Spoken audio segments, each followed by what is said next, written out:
warahmatullahi wabarakatuh. Selamat datang di video praktik kami.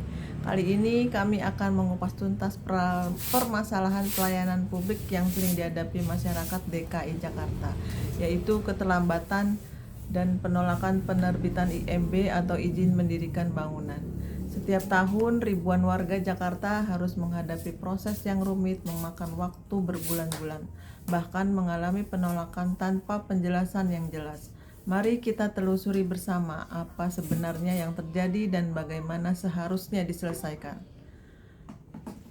Berdasarkan data yang kami kumpulkan setiap tahun, Dinas PTSP Jakarta menerima lebih dari 15.000 permohonan IMB. Namun rinciannya tingkat penolakan mencapai 25-30%. Waktu rata-rata penanganan mencapai 60-90 hari kerja, jauh melebihi standar layanan yang dijanjikan yaitu 30 hari.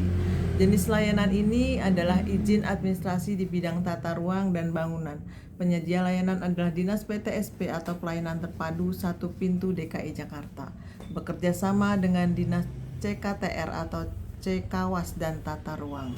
Dampak permasalahan ini sangat besar bagi warga. Keterlambatan berarti kerugian finansial karena rencana pembangunan tertunda. Bagi kontraktor, ini berarti biaya yang membengkak. Bagi investor, ini menurunkan daya tarik Jakarta sebagai lokasi investasi. Belum lagi rasa frustasi dan ketidakpercayaan masyarakat terhadap sistem pelayanan publik. Mengapa ini terjadi? Mari kita analisis menggunakan 3 teori pelayanan publik yang sudah dipelajari. Teori pertama adalah GAP model yang dikembangkan oleh Parasuraman, Jaitham, dan Berry. GAP pertama, terdapat kesenjangan antara ekspektasi warga yang mengharapkan proses cepat dan persepsi manajemen yang tidak memahami kebutuhan warga sepenuhnya. GAP kedua, standar operasional tidak jelas karena prosedur berbeda-beda untuk setiap jenis bangunan. GAP ketiga, meskipun ada standar, eksekusi tidak konsisten karena keterbatasan kapasitas aparatur. GAP keempat, janji di website tidak sesuai dengan kenyataan di lapangan. GAP kelima, kombinasi dari semua GAP ini menghasilkan kualitas layanan yang rendah dan kepuasan warga yang menurun. Teori kedua adalah teori birokrasi Weber. Weber menjelaskan bahwa organisasi birokrasi yang ideal memiliki beberapa karakteristik yang terkadang menjadi penghambat. Pertama, hierarki ketat. Setiap keputusan harus melalui rantai komando panjang dan dari kelurahan, kecamatan, hingga dinas provinsi. Ini memperlambat proses pengambilan keputusan. Kedua, kompleksitas prosedur. Warga harus mengumpulkan dokumen dari berbagai instansi, mulai dari batas tanah, IMB sebelumnya, hingga persetujuan tetangga. Banyak persyaratan yang tumpang tindih. Ketiga, dokumentasi yang berlebihan. Proses memakan waktu karena harus memenuhi berbagai kelengkapan dokumen yang belum terintegrasi satu sama lain. Teori ketiga adalah konsep digital government atau pemerintahan digital. Konsep ini menunjukkan bahwa sistem informasi belum terintegrasi antar lembaga. Pertama, database tidak sinkronisasi, data pajak tanah dan kependudukan masih terpisah-pisah, sehingga warga harus mengurusnya secara berulang. Kedua, kapasitas sistem terbatas. Sering terjadi error saat puncak pengajuan karena server tidak mampu menampung lonjakan permohonan. Ketiga, kurangnya interaksi dengan pengguna. Tidak ada mekanisme feedback yang mudah sehingga keluhan warga tidak tersampaikan dengan baik.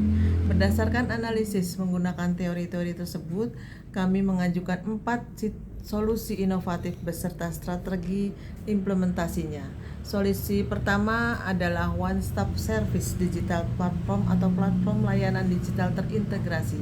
Strategi implementasinya adalah pertama, membuat aplikasi terintegrasi yang menghubungkan semua lembaga terkait, yaitu dinas, PTSP, BPN, pajak, dan kelurahan, sehingga warga cukup mengakses satu platform.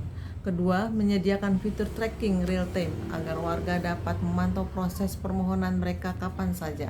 Ketiga, menyediakan chat support atau pelayanan cepat agar warga tidak perlu datang langsung ke kantor. Keempat, mengintegrasikan verifikasi data secara digital untuk mengurangi kebutuhan dokumen fisik yang memakan waktu.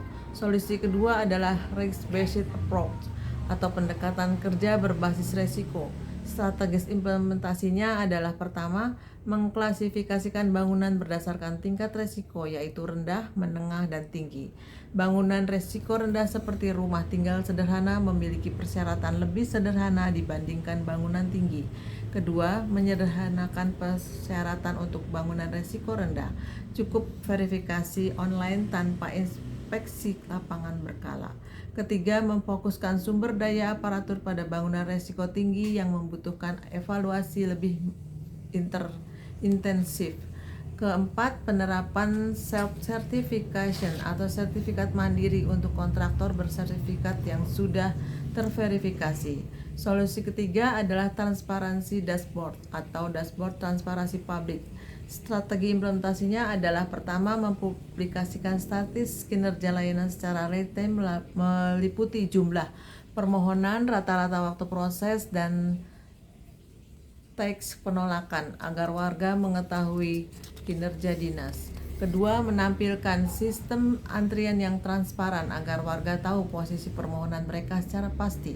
Ketiga, menyediakan pelaporan publik bulanan untuk evaluasi kinerja aparatur. Keempat, membuka akses data terbuka untuk transparansi publik agar masyarakat dapat mengawasi langsung proses layanan. Solusi keempat adalah fast track channel atau jalur khusus percepatan. Strategi implementasinya adalah menyediakan jalur khusus untuk permohonan yang memenuhi kriteria tertentu, seperti bangunan kecil, dokumen lengkap, dan tidak berada di zona konflik, agar tidak harus antri terlalu lama. Kedua, target waktu proses 14 hari kerja untuk jalur ini lebih cepat dari standar 30 hari. Ketiga, penerapan bonus bagi aparatur yang mencapai target agar tercipta kompetisi positif dalam melayani warga. Keempat, mekanisme audit untuk memastikan keadilan dan tidak ada penyimpangan dalam penerapan jalur cepat ini.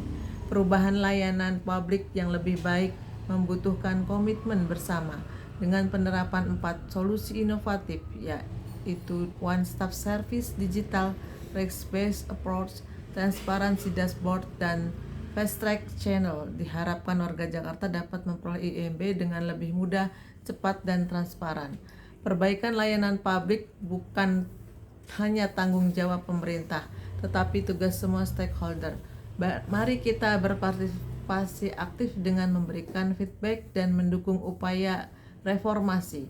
Terima kasih telah menyaksikan video praktik kami. Wassalamualaikum warahmatullahi wabarakatuh.